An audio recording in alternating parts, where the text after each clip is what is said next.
roads, and I think you are on your own road this morning, aren't you?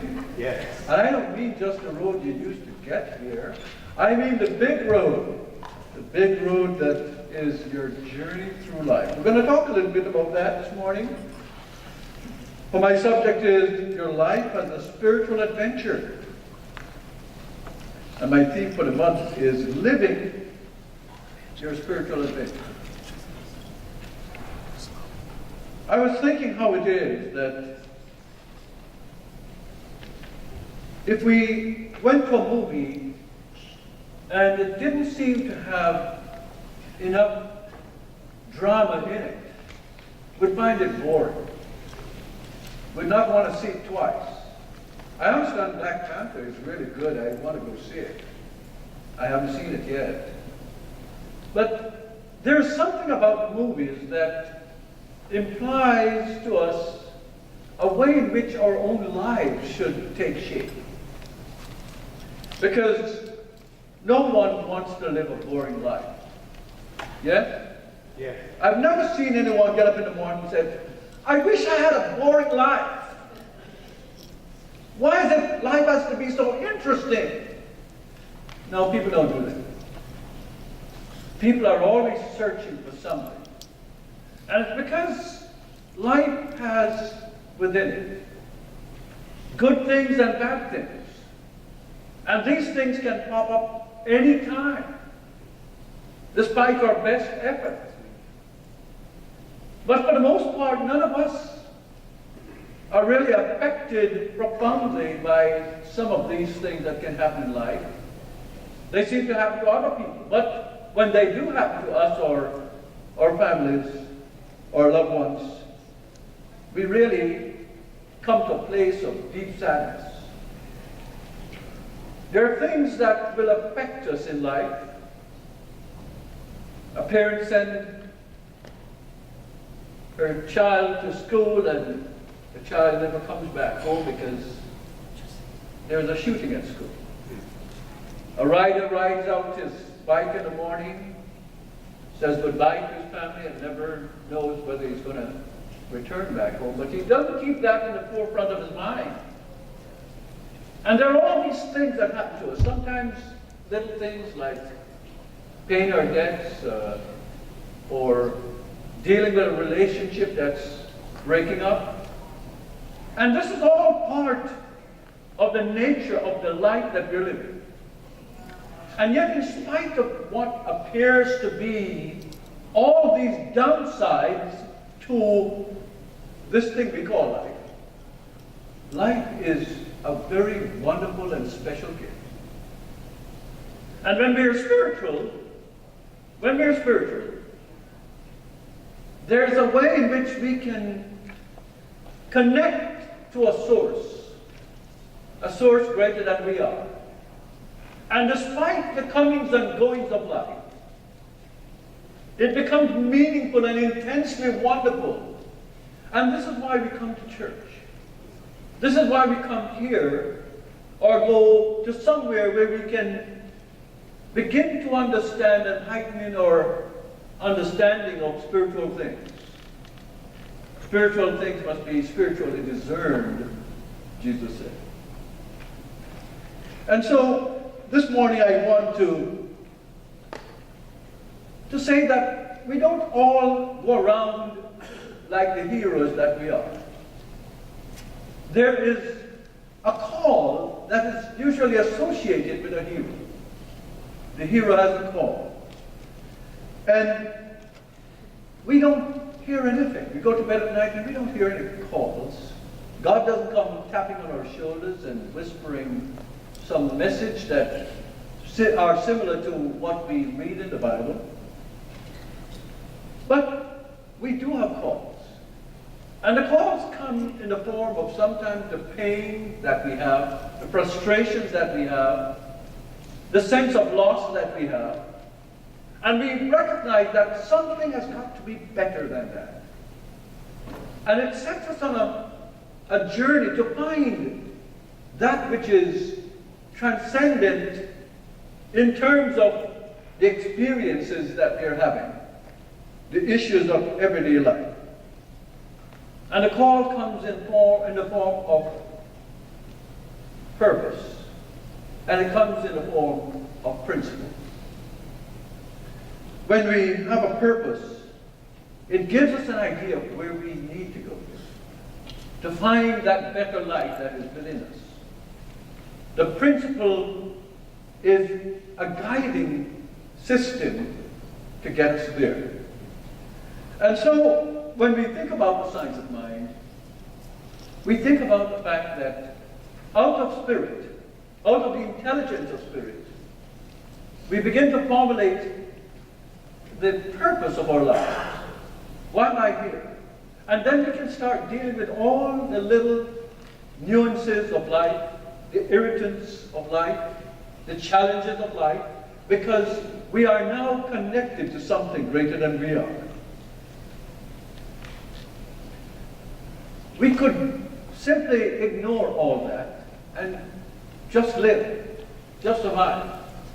We make a good living, we pay our taxes.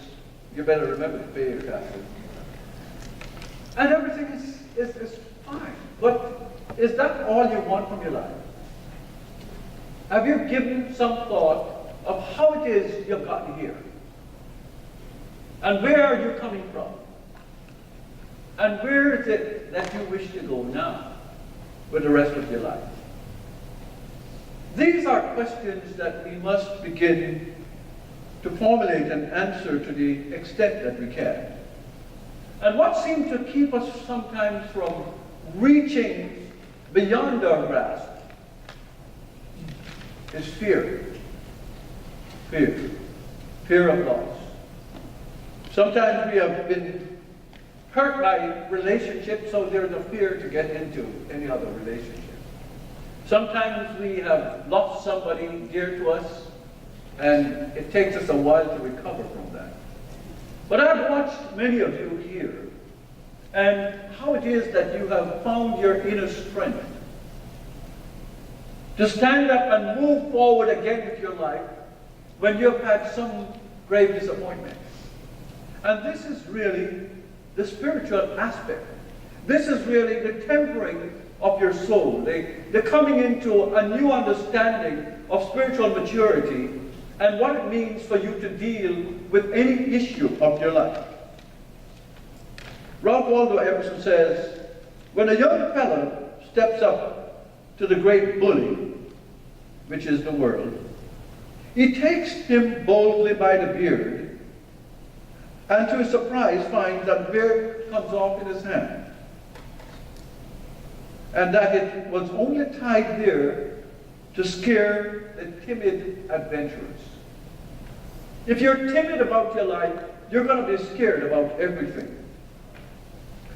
You're going to not want to do what needs to be done.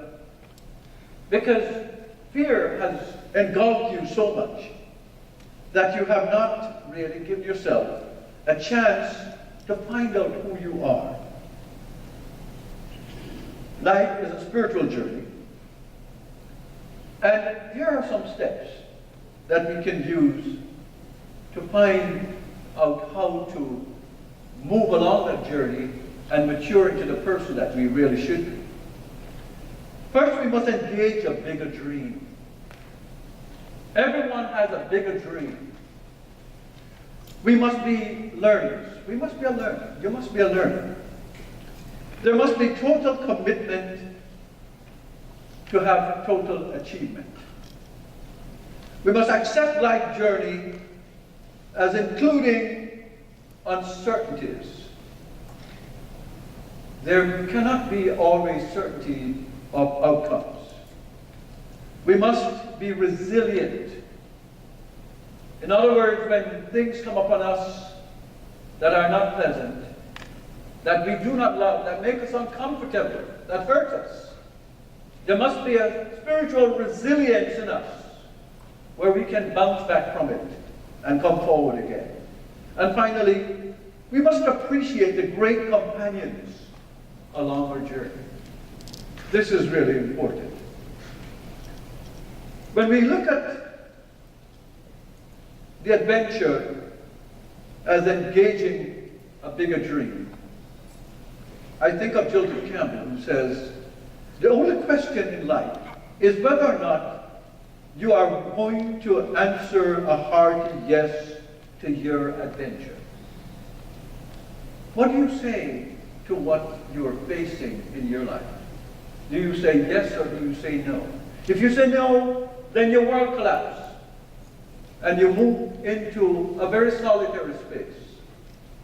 And all the great potential that is within you, that is waiting to be expressed and waiting to be enhanced by the challenge that you're confronting, will never come forth.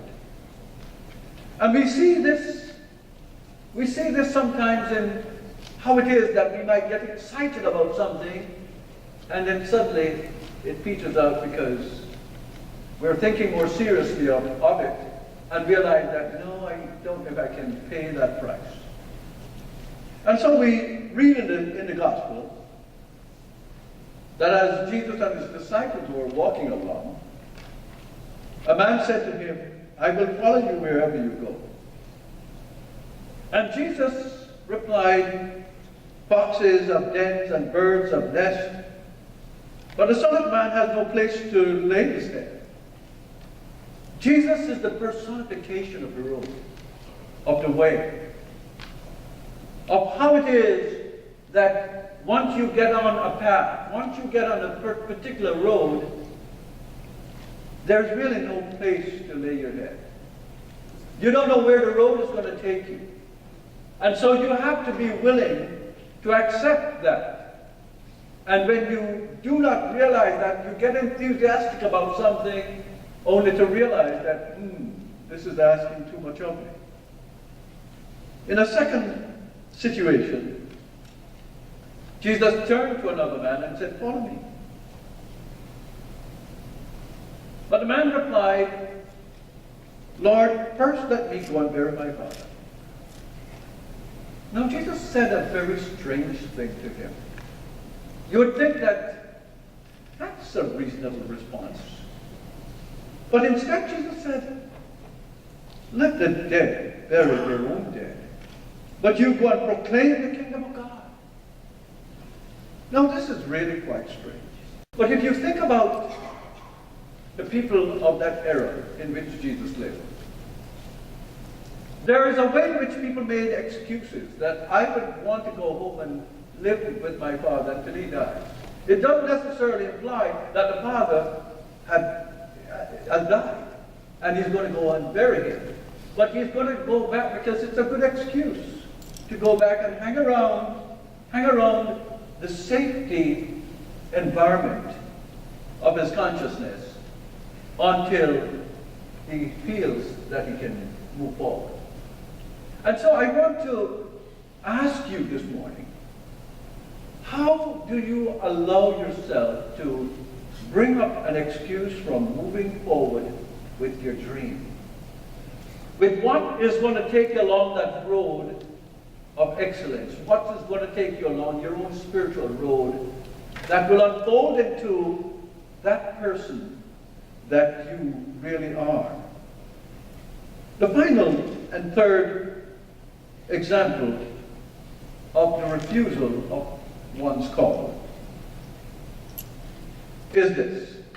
Still another said, I will follow you, Lord, but let me go back and say goodbye to my family.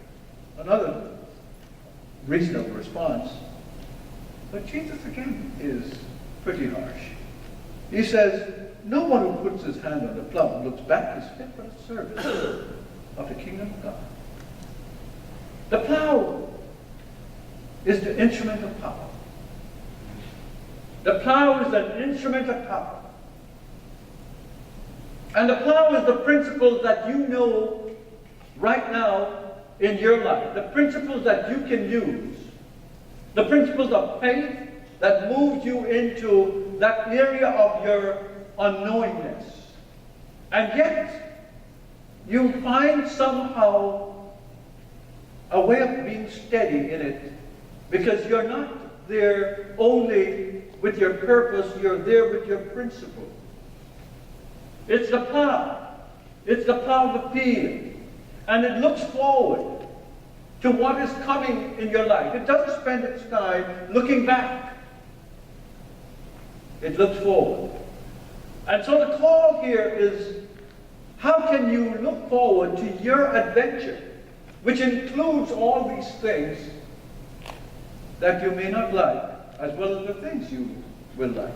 They're all part of a system of strengthening you. It's like going to the gym and feeling you're not sufficient when you see these big, muscular people like myself, lifting weights. Did I say something wrong? But I remember Kobe Bryant when he came to the Lakers. He was this teenager, and he was still quite slender. And he used to wear the biggest, baggiest clothes, he says, to the gym. Why? Because he didn't have any muscles. And he was intimidated. So what I'm saying to you is that we can't allow what we feel like right now to define who we are. This is why we want to feel further into that power and that presence that is within us to feel what God feels like in me. And once we begin to feel how this great creative power and intelligence and loving presence of God feel in us, we need to convert that into the journey. We can't come like cowards to our journey. Sooner or later, all of us will make our transition. Don't be intimidated by it. Do not be intimidated by that. Paul says, "Oh, death, where's your sting? Oh, grave, where's your victory?" You can't live with the fear of dying. You must live with the faith of living. You must live with a sense that, gee, I have a purpose in this life, and to the extent that I can, I will. And when you have that kind of commitment, it changes everything for you. It changes everything. Eleanor Roosevelt said, "The purpose of life, after all, is to live it, to taste experience to the utmost, to reach out eagerly and without fear for newer and richer experience." Here's a woman who was right there at the cutting edge of leadership in this country. And she had her own problems. And yet she was able to understand through the problems how to grow into the person that she needed to be. Now the adventure is to be a learner. The spiritual adventure is to be a learner. The poet T.S. Eliot says, "Only those who risk going too far can possibly find out how far they can go." If you don't risk going too far, how will you know how far you can go? This is really the thing, to understand that you don't have to know everything about everything that you need to know to start your journey. But you need to be learning as you go. Today we're going to be talking about financial literacy. Because too many people think that just praying is enough to take care of their finances. It's not enough. Prayer is a supplement, not a substitute for what you need to do in your life. You need to find out the science and the art of growing your money, of growing your prosperity. You can't just sit down and say, "Okay, I have done my prayer, let God, and you sit down and wait for a bag of money to hit you in the head. Something else will hit you in the head, but it won't be money. And you won't be able to pay the hospital bill either if you don't have it." So what I'm saying to you is, we have a brilliant, brilliant mind. It's God's mind individualized as yours. But we must understand that we must use prayer in an appropriate way, to open up the consciousness so that we can have the courage and the faith and the know-how to do what needs to be done, but we must do the work. It's not let God do it, like God is some heavenly butler. "Okay, God, I need a Bud Light, can you bring me one?" It's not like that. We live in a participatory universe where God is working for us through us. And so, you know, you want to be a doctor? You can't just sit down and pray all day long and start that. If you want to make buildings, you can't just pray about it. You go and study. There's a science and an art to things. And I'm saying to you, it's true also of mine. And so when you come to doing this, start learning more about how to handle your funds, how to make more of it. Make so much of it that you can give a lot of it. And it doesn't affect anything. That's what I want you to do. But that is just one thing. So we must continue to learn. Emerson says that life is an experiment, so make a lot of mistakes. I think Edison would agree with that. You know, when he made 1,000 mistakes of how to do something, and it didn't work, the experiments failed, he didn't call them failures. He said, now I know 1,000 ways not to do this. So he goes on to the next one. But the idea is that they're learners. They're learning. And when you are going toward your destiny, when you're going towards what makes your adventure, your life an adventure, I should say, you don't really know all the things that needs to be done. You don't know all the steps. You're learning as you go. Always be learning. Never stop learning. You're never too old to learn. Now,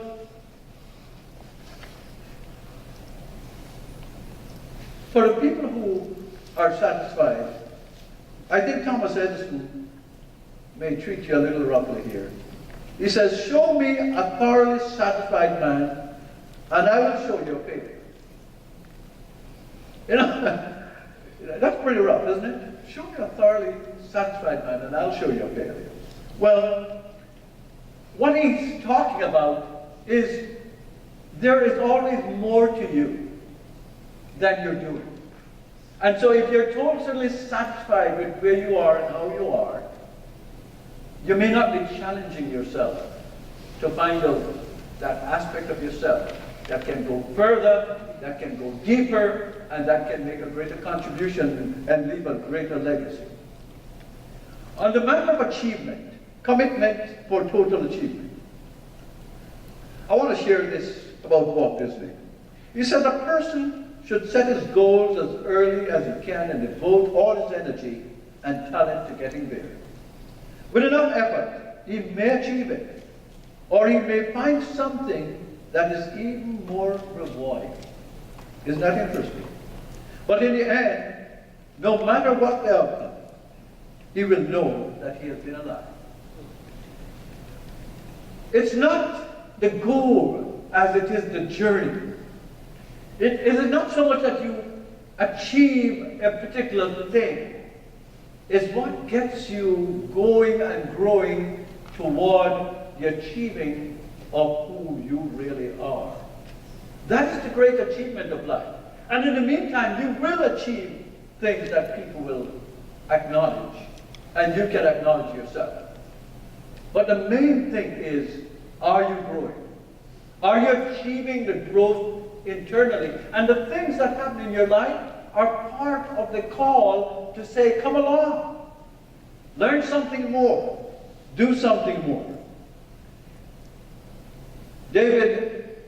Henry David Thoreau writes, if one advances confidently in the direction of one's dreams and endeavors to live the life which one has imagined, one will meet with a success unexpected in common hours. In the regular flow of your life, you will meet with a success that is totally unexpected. It's the way life is. For you and for me.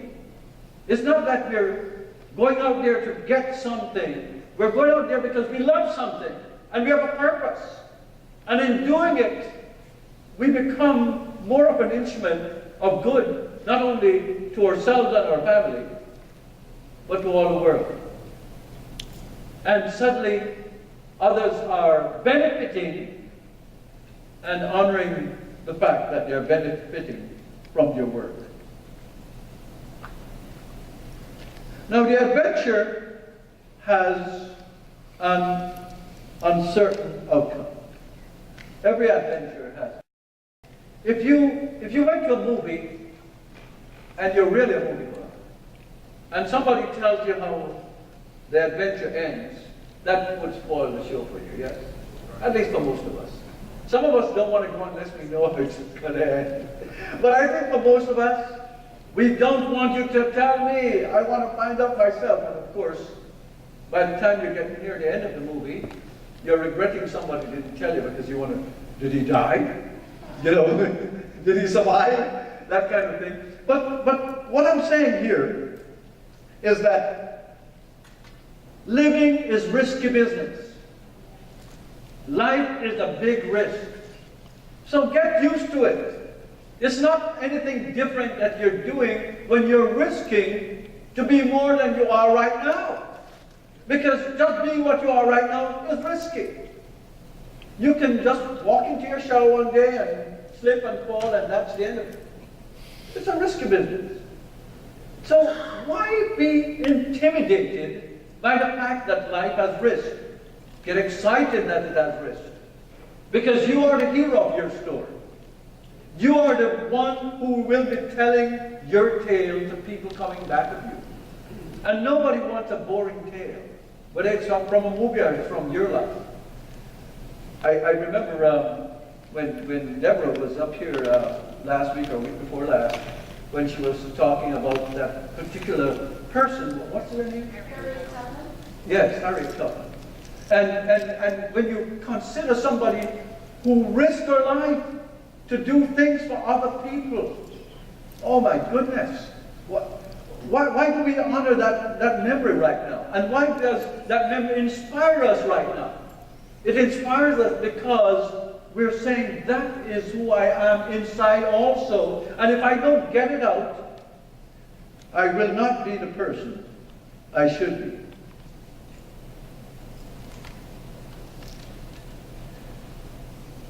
So we have the uncertain outcome. We have the children who were shot in Florida recently, and sadly. You know, these are things that are avoidable. But they're only avoidable if we can appeal to everyone to recognize that we don't need to be the way we are in this community with things that are dangerous. And until we can do that, we will have innocent people paying the price, like children. But it seems like when the society has had enough of something, it will stand up firmly and do something about it. And I think this might be a turning point. I don't know for sure because I've seen many so-called turning points turn around again. But we can't give up. We can't give up. Because there are risks, we can't give up. We have to come to a place where we understand we're part of the community and we must stand up for things that are important, or else we're going to fall for anything that comes along.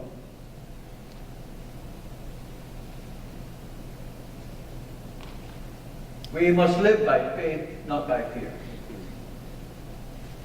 And faith is the thing that allows us to move into the field of adventure, knowing that it could possibly end up badly. But that's not your focus. And that's not your belief. And that's not what you will achieve. You will achieve something really good because God is with you. And you will notice that all the characters that you read about in the scripture or in history are always examples of who you are yourself. They're not exceptions, they're examples of what we all can be. So let us realize that, as Anais Nin says, life shrinks or expands in proportion to one's courage. Your life will shrink or expand in proportion to your courage. Have the courage to do what you want to do. Have the courage to believe, even if it fails, it's all right. What you'll do is you'll learn something about it that will, as Walt Disney says, you'll discover something more about yourself and discover a path that was within the path that you were looking for. There's no real failure in this sense. Because if you're a learner, you'll learn the principle of what happened and know how you can continue with your adventure. We must be resilient in adversity. I've seen some of you who have been cancer survivors, and you have gone through your treatment, and you've come back, and you've helped others who are going through their process. I've seen some of you have lost loved ones, and you come back and you help the rest of us to understand what that means, because you have now gotten a wisdom and a love that you can shine a light for the rest of us. And I've seen people who have lost things and lost their homes. And it's very hard, in particularly Los Angeles, to add to the homeless. It's really, really an epidemic. But we must not give up, and we must not lose faith in doing what we can, where we can, and how we can. My final point is, adventure is a great companionship. One of the joys of the adventure is not being an isolated person in some remote place in the mountains just meditating. The adventure will allow you to meet other people. I think of Reverend Larry and Carolyn going off in Europe and meeting people over there. And I think of others of you who have family members that you visit from time to time, or just friends that you go through, and members of the church. I think of how it is that you form little groups when we go downstairs and you talk to certain people all the time. And you begin to know more people. And you begin to develop greater compassion and understanding and sharing. And most of all, you develop a certain love and gratitude for people. And you develop that for your own life. That in spite of the dangers of life, here I am. And these are things that can make your adventure quite remarkable. These are things that if we think about, we will walk out of this church this morning reflecting more deeply. And who am I? Why am I here? And where am I going?